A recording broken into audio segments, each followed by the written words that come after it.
Dear student, आज का जो टॉपिक है वह है प्रिज्म द्वारा प्रकाश का वर्ण विक्षेपण, जिसे हम प्रिज्म द्वारा प्रकाश का विक्षेपण भी कह सकते हैं। वर्ण विक्षेपण और विक्षेपण एक ही बात है। Dispersion of light by A prism. Prism क्या होता है इसके बारे में आप पढ़ चुके हैं। प्रिज्म दो अपवर्तक पृष्ठों से घिरा हुआ, जो एक दूसरे से कुछ कोण पर झुके हुए होते हैं, एक समांगी पारदर्शी माध्यम होता है।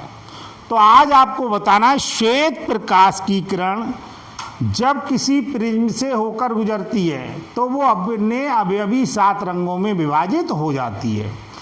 देखिए, यहाँ पर आप चित्र के माध्यम से समझने का प्रयास करेंगे। ये श्वेत प्रकाश की किरण है। ये प्रिज्म से अपवर्तित होकर जब निर्गत होती है तो ये अपने 7 अवयवी रंगों में विभाजित हो जाती है, जो विबग्योर फॉर्म में है। विबग्योर फॉर्म में है।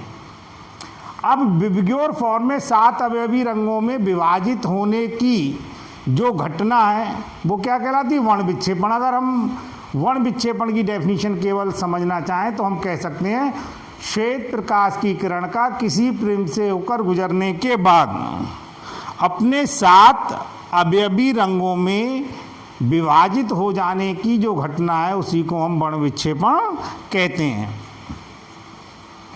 अब आप देखिए, इन 7 रंगों के क्रम की जो बैंड बनती है या पट्टी बनती है उसी को हम क्या कहते हैं? स्पेक्ट्रम कहते हैं। ये वर्ण विक्षेपण की घटना का जो कारण है वो आप ये समझ लें, प्रिज्म से गुजरने के बाद विभिन्न रंगों के प्रकाश की जो किरणें हैं वो अलग अलग कोणों पर एक प्रकार से क्या करती हैं? विचलित हो जाती हैं, विक्षेपित हो जाती हैं। ये अलग अलग प्रकाश की किरणें अलग अलग कोणों पर विक्षेपित या विचलित होने के कारण इनके विचलन कोण अलग अलग होते हैं। इनमें से बैंगनी रंग के प्रकाश की जो किरण है वो सबसे ज़्यादा झुक जाती है और लाल रंग के प्रकाश की जो किरण है वो सबसे कम झुकती है।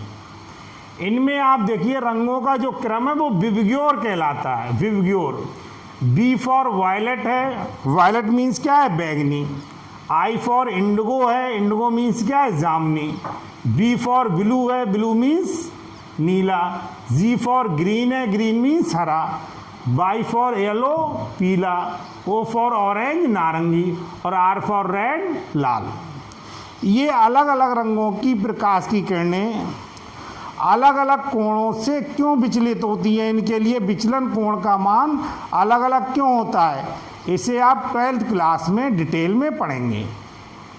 10th स्टैंडर्ड के हिसाब से इसमें इतना ही पोर्शन दिया गया है। अगर आपको ये वीडियो पसंद आया हो तो इसे लाइक कीजिए और मेरे चैनल को सब्सक्राइब कीजिए। धन्यवाद।